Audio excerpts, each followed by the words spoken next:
Welcome to The Bid, where we break down what's happening in the markets and explore the forces changing investing. I'm your host, Oscar Polito. Today, we kick off our tech mini-series. For the next month, we will explore how technology, in its many roles, is impacting society and investing. On this episode, we're talking about 5G, which simply put, is the fifth generation of cellular wireless technologies.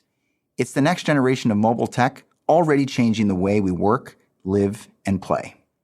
According to market researcher Gartner, worldwide 5G network infrastructure revenue is on pace to grow 39%, from $13.7 billion in 2020 to more than $19 billion in 2021.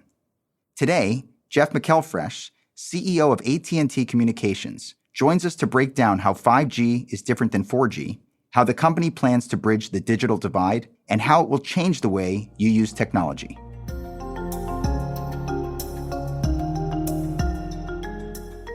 Jeff, thank you so much for joining us on The Bid.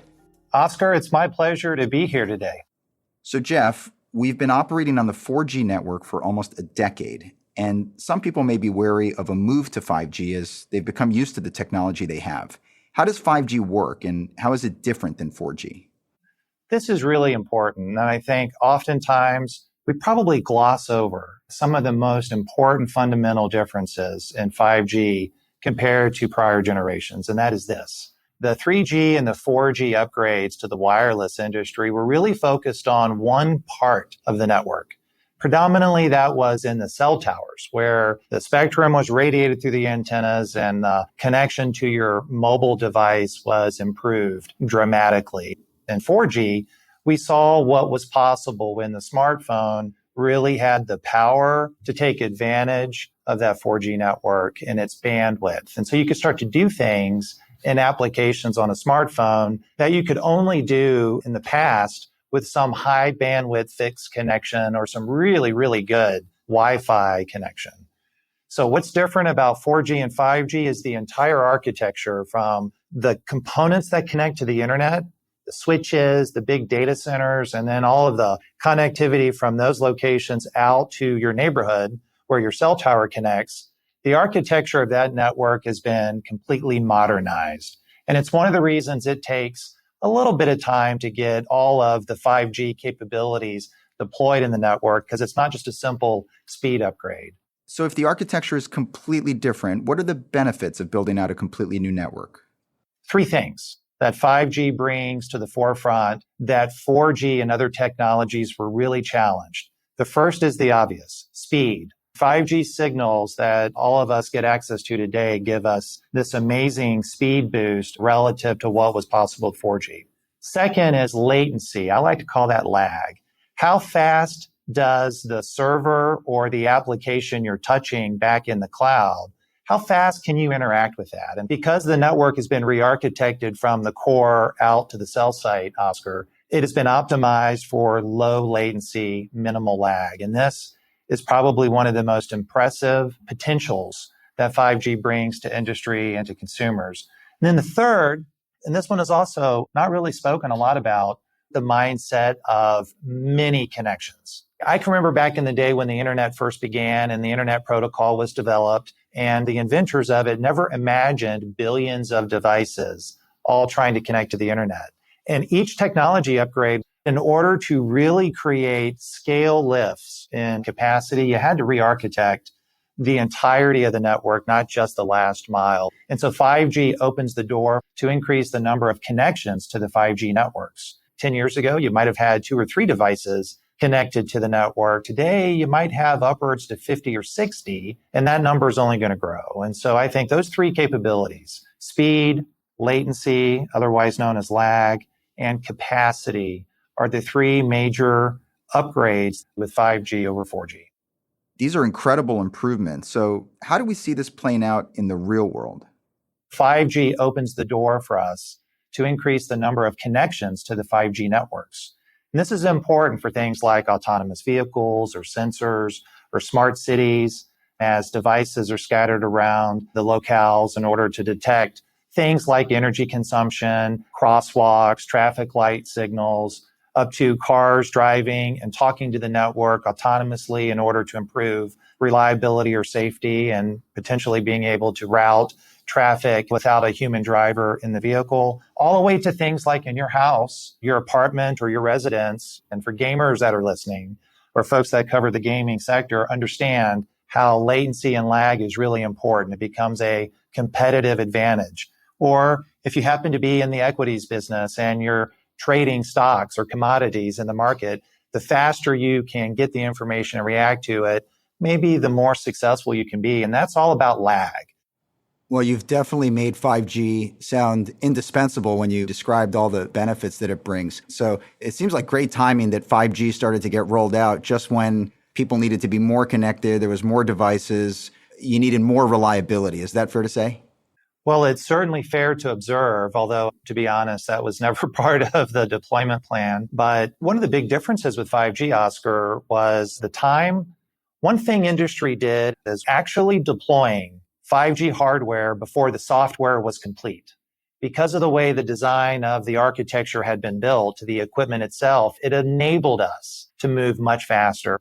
I mean, work has shifted and demands and networks shift from what you would ordinarily see in the city at peak busy hour. That traffic was now distributed very broadly into places where all of us live and play more so than work.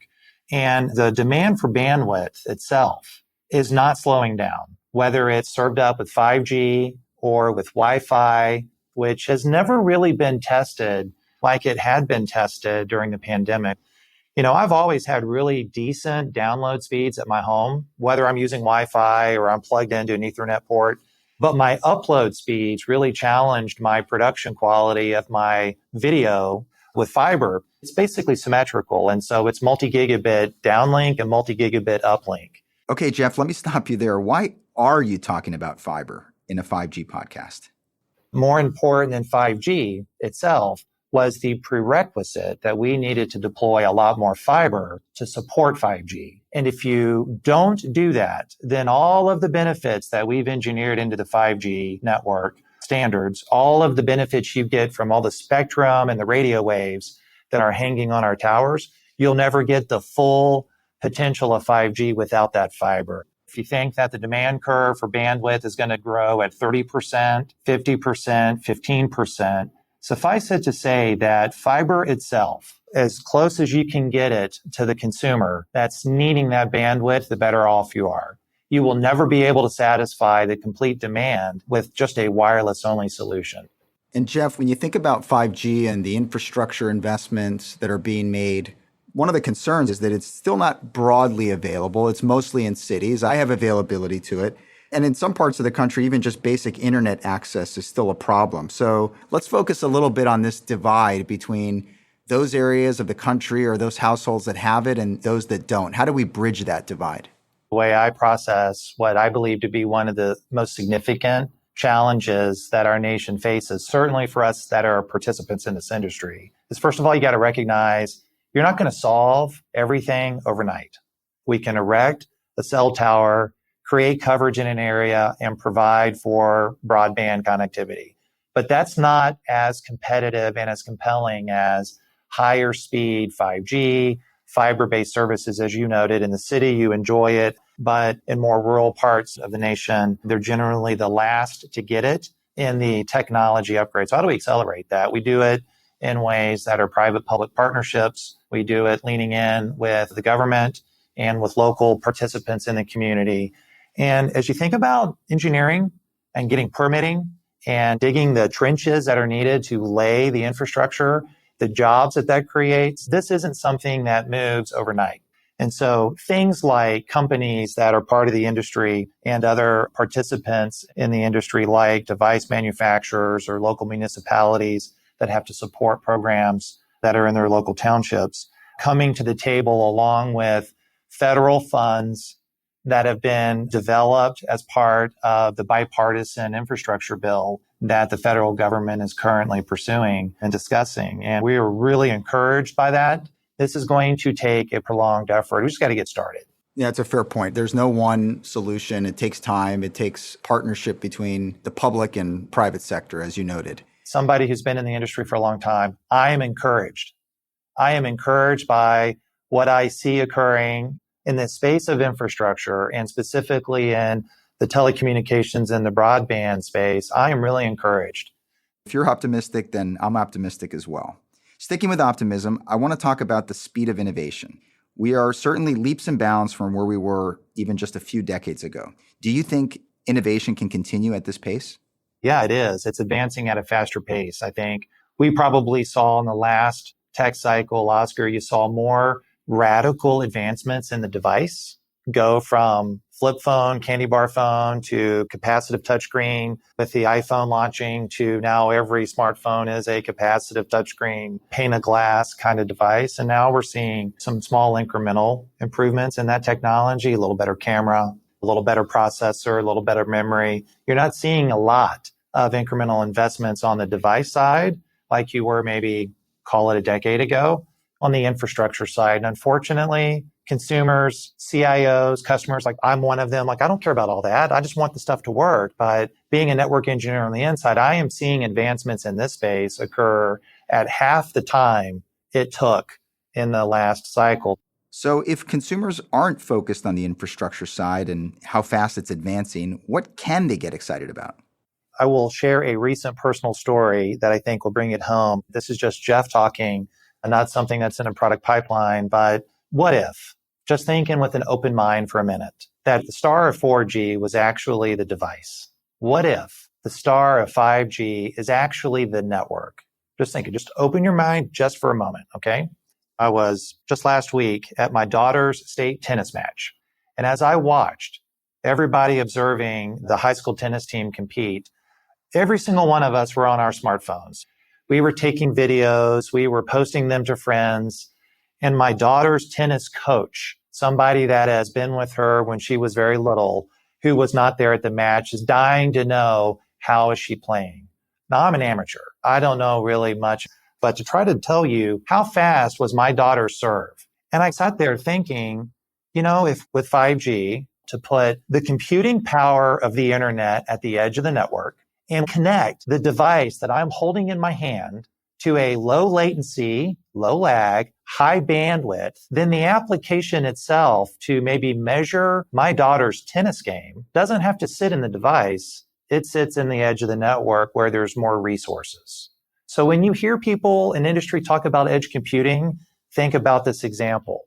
With a $20 camera and a gigabit connection or a 100 megabit connection with low latency to an edge, that's running the application that watches the tennis ball can tell me how fast it is, what spin rate is on the ball, and whether or not that's an average serve, an above average serve, or a below average serve.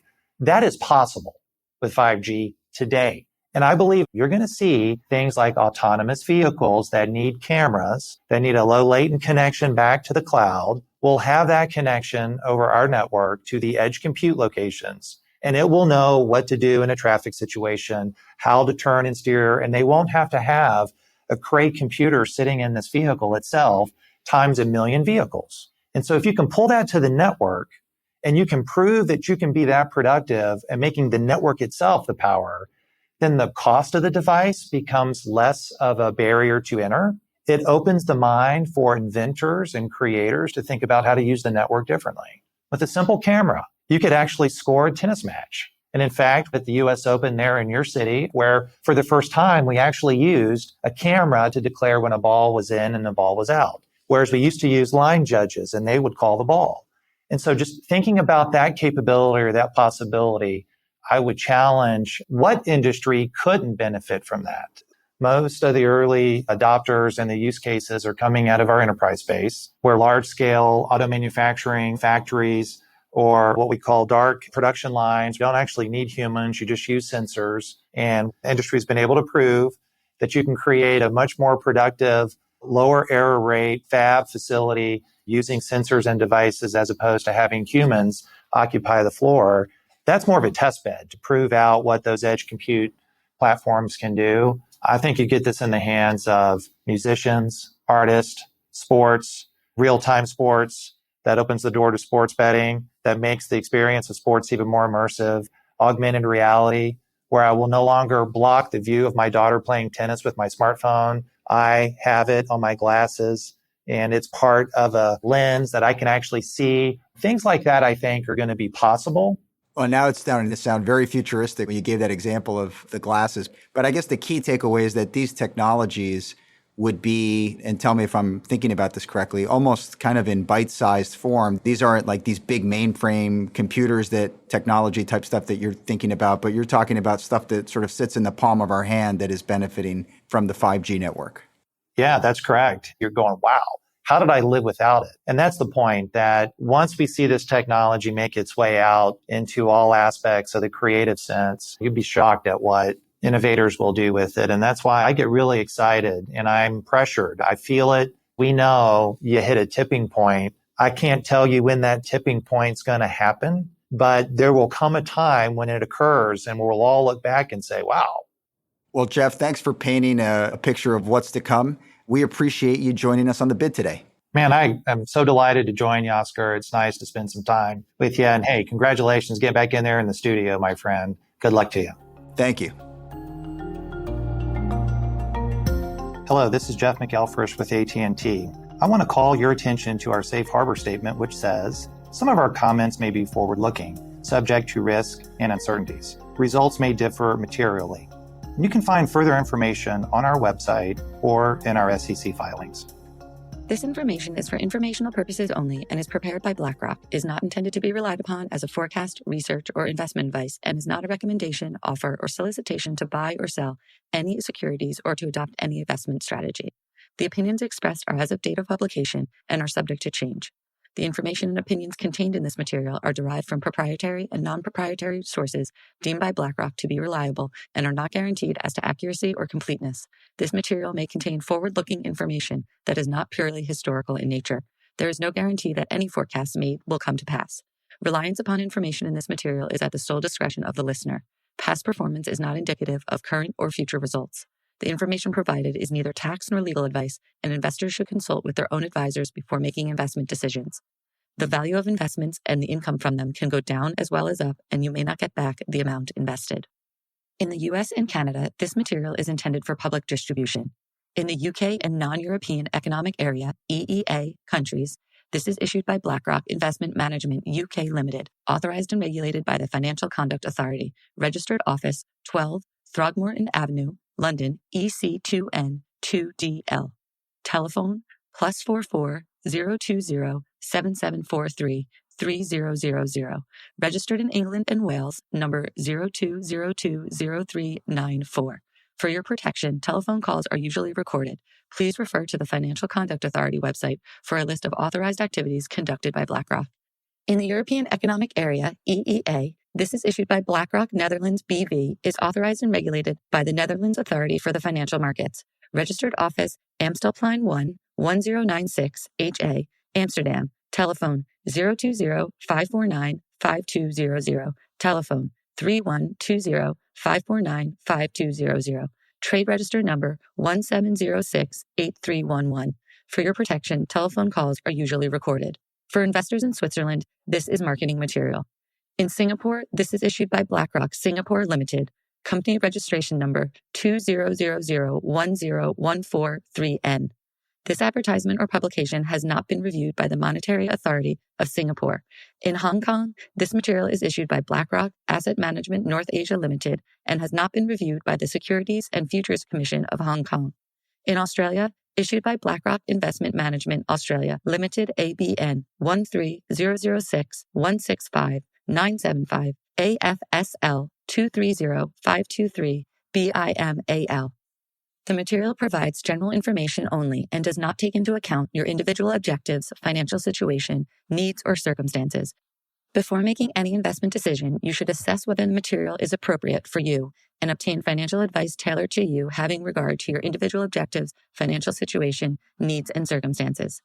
In Latin America, this material is for educational purposes only and does not constitute investment advice, nor an offer or solicitation to sell or a solicitation of an offer to buy any shares of any fund, nor shall any shares be offered or sold to anyone in any jurisdiction in which an offer, solicitation, purchase, or sale would be unlawful under the securities law of that jurisdiction. If any funds are mentioned or referred to in this material, it is possible that some or all of the funds may not have been registered with the securities regulator of Argentina, Brazil, Chile, Colombia, Mexico, Panama, Peru, Uruguay, or any other securities regulator in any Latin American country, and thus may not be publicly offered within any such country. The securities regulators of such countries have not confirmed the accuracy of any information contained herein. The provision of investment management and investment advisory services is a regulated activity in Mexico, thus is subject to strict rules. For more information on the investment advisory services offered by BlackRock Mexico, please refer to the Investment Services Guide available at www.blackrock.com/MX. Copyright 2021, BlackRock Incorporated. All rights reserved. BlackRock is a registered trademark of BlackRock Incorporated. All other trademarks are those of their respective owners.